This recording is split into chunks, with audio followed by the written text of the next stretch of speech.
Hei ja tervetuloa Suomen kielioppitunnille.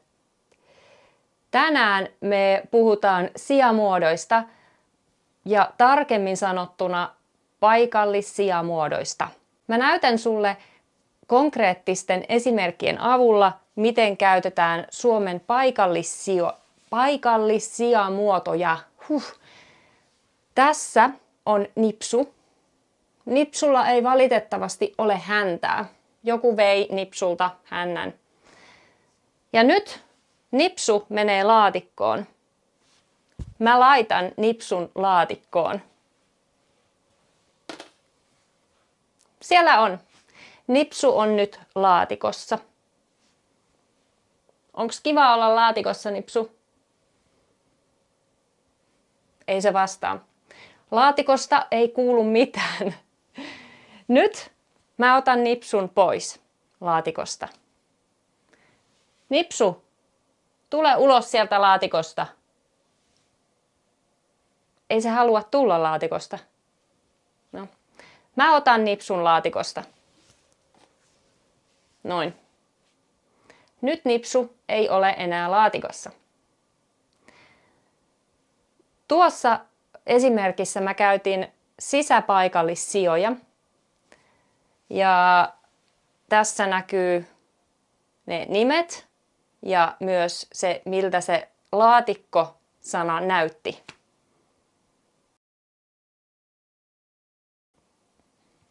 Okei. Sitten toinen esimerkki. Jos mä haluan sanoa, että hetkinen, mulla on täällä kasvi, tekokasvi. Ja tää kasvi oli äsken tuolla mun takana. Nyt mä laitan sen pöydälle. Noin. Mä laitoin sen pöydälle mun viereen. Kasvi on nyt pöydällä. Haluanko mä, että se on tässä pöydällä? Mä otan pois sen tästä pöydältä. Eli mä laitan kasvin pöydälle. Kasvi on pöydällä. Mutta mä otan sen pois pöydältä. Mä otan sen pöydältä.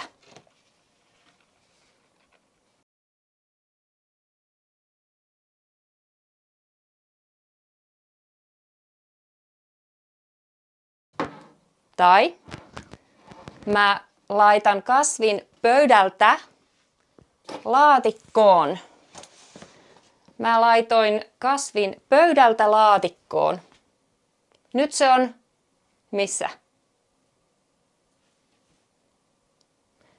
Kasvi on laatikossa. Nyt nipsukin on laatikossa. Otetaan ne molemmat pois laatikosta ja laitetaan molemmat tähän pöydälle. Mihin sä laitat sen nipsun? Ai mitä? Mihin sä laitat sen nipsun? Ai mihin mä laitan nipsun? Laatikkoon. Missä se kasvi on? Ai missä kasvi on? Kasvi on pöydällä. Mihin sä aiot laittaa sen? Ai mihin mä aion sen laittaa? En mä tiedä. Laatikkoon. Ei ku, jätä se pöydälle. Ai pitää jättää pöydälle. Okei. Mä jätän tämän kasvin pöydälle. Nipsu jää laatikkoon. Toivottavasti nämä esimerkit auttoi vähän hahmottamaan, että miten Suomen paikallissijamuodot toimii. Mulla on näistä kokonainen kurssi. Siinä ei ole vaan paikallissijat, vaan siinä on genetiivi, partitiivi, kaikki Suomen sijamuodot. Eli jos susta tuntuu, että sä haluat tietää jonkun säännön tai sä haluat tietää, millä eri tavoin Suomen sijamuotoja käytetään, niin tällä kurssilla sä pääset niitä harjoittelemaan. Jos on lisää kysyttävää tai kommentoitavaa, niin jätä kommentti tähän videon alle. Ja sitten jos on kysymyksiä mun verkkokursseista, niin kysy ihmeessä. Mä vastaan tosi mielelläni. Nähdään mun seuraavassa videossa. Moikka!